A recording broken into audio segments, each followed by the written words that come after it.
नमस्ते साथियों, मारियो गुरमित। और यदि आपने अभी तक हमारे चैनल को सब्सक्राइब नहीं किया तो सबसे पहले आप हमारे चैनल को सब्सक्राइब कर दें और बेल आइकन को प्रेस कर दें ताकि आने वाला नया वीडियो सबसे पहले आप तक पहुंच सके। साथियों, आज हम बात करेंगे मूर्ति पूजा के ऊपर। क्या मूर्ति पूजा करना ठीक है या नहीं? मेरे हिसाब से मूर्ति पूजा करना बिल्कुल ठीक है। मूर्ति पूजा हमेशा जड़ वस्तु की जड़ की तरह और चेतन वस्तु की चेतन की तरह करनी चाहिए। जड़ वस्तु क्या है? जैसे हमारे घर में हमारे महापुरुषों की मूर्ति लगी हुई है, उनकी अच्छे तरीके से साफ सफाई करना, उनका रख रखाव अच्छे तरीके से रखना, ये है जड़ वस्तु की जड़ की तरह पूजा। और चेतन वस्तु की पूजा कैसे? जैसे हमारे घर में हमारे माता पिता हैं, उनकी सेवा करना, उनकी आज्ञा का पालन करना, यह है चेतन वस्तु की चेतन की तरह पूजा। देखिए साथियों, आज कुछ लोग कह देते हैं कि हमारी मूर्ति पूजा में आस्था है, हमारी उसमें श्रद्धा है, हम इसे नहीं छोड़ सकते। देखिए, श्रद्धा किसी की वास्तविकता को चेंज नहीं कर सकती। यदि मैं अपनी श्रद्धा के अकॉर्डिंग किसी पेड़ को हाथी समझ लूं तो वह हाथी नहीं हो सकता, उसकी वास्तविकता पेड़ ही रहेगी। जरा आप अपनी बुद्धि का प्रयोग करके इन बातों को सोचिए और समझिए, क्या वास्तव में मूर्ति पूजा करना ठीक है या नहीं। मूर्ति पूजा एक जड़ वस्तु है और जिसे पूजने से हमारी बुद्धि भी बिल्कुल जड़ हो जाती है, तो इसलिए मेरे हिसाब से इसे नहीं पूजना चाहिए। आज लोग सोना, चांदी, लोहा, लकड़ी, पत्थर या मिट्टी की मूर्ति बनाकर उसे पूजते रहते हैं। उसके सामने फल फूल मिठाई चढ़ाना, उसके आगे नाचना, उसके आगे गाना, उसके सामने प्रार्थनाएं करना, घंटी घड़ियाल बजाना, ये सब क्रियाएं करते रहते हैं जो बिल्कुल व्यर्थ हैं। वह जड़ मूर्ति इन सब बातों को नहीं जानती। यह ईश्वर की पूजा बिल्कुल नहीं है। अरे ईश्वर तो सर्वत्र व्यापक होने से फल, वस्त्र आदि में विद्यमान है और ईश्वर की पूजा मनुष्य की तरह बिल्कुल नहीं हो सकती। ईश्वर की कोई शकल सूरत नहीं है, ईश्वर की मूर्ति भी नहीं बन सकती। अरे ईश्वर के बनाए इस विचित्र ब्रह्मांड को देखकर उसके अद्भुत गुणों का मन में चिंतन करना चाहिए, उसकी संध्या उपासना करनी चाहिए। ये है ईश्वर की असली पूजा। मूर्ति पूजा करने वालों ने आज सब व्यवस्थाएं उल्ट दी हैं। ईश्वर ने इन्हें बनाया, इन्होंने ईश्वर को घर दिया। ईश्वर सब जगह व्यापक है, इन्होंने उसे एक स्थान पर सीमित कर दिया। अरे ईश्वर आजाद है, इन्होंने उसे मंदिर में कैद कर दिया। ईश्वर सबको खिलाता है और ये ईश्वर को खिलाने का ढोंग रचते हैं। ईश्वर सबका रक्षक है, इन्होंने उसे अपनी रक्षा के ही मोहताज बना दिया।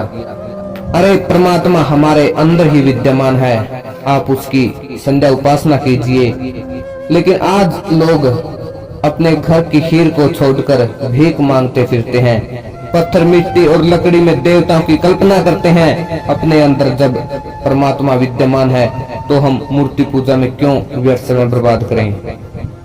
अपने अंदर परमात्मा घर में खीर समान है तथा मूर्ति पूजा भीख समान है।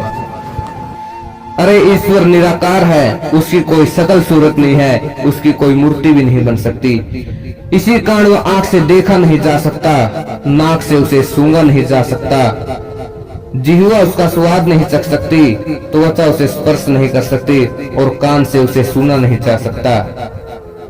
ईश्वर सूक्ष्म से सूक्ष्म तथा सर्वत्र व्यापक है। वह इतना सूक्ष्म है कि सूक्ष्म से सूक्ष्म वस्तु में भी रमा हुआ है।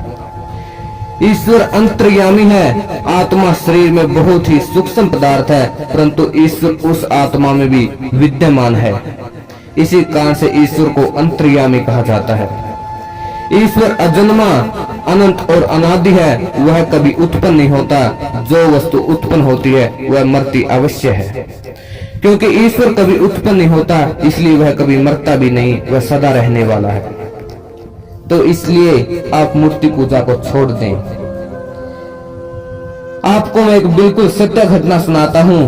मोहम्मद गजनवी, सोमनाथ के मंदिर वाली, अरे वह गढ़गजनी से मोहम्मद गजनवी एक विदेशी आक्रांता इस भारत को लूटने के लिए आता है, और जब वह गढ़गजनी से चलता है तो वह खेतों को रोनता हुआ, माँ बहन बेटियों की इज्जत से खिलवाड़ करता हुआ, उनके साथ बलात्कार करता हुआ, और बच्चों और बूढ़ों को तलवारों की नोकों पर उछालता हुआ आता है। और जब वह सोमनाथ के मंदिर पर पहुंचने वाला होता है तो वहां के राजा महाराजा पंडित पुजारियों को कहते हैं कि हम उसे रास्ते में समाप्त कर देंगे, लेकिन पंडित पुजारी उनकी बातों को नहीं मानते और कहते हैं कि उन्हें आने दो यहाँ, शिव अपना तीसरा नेत्र खोलकर उन्हें यहीं भस्म कर देगा।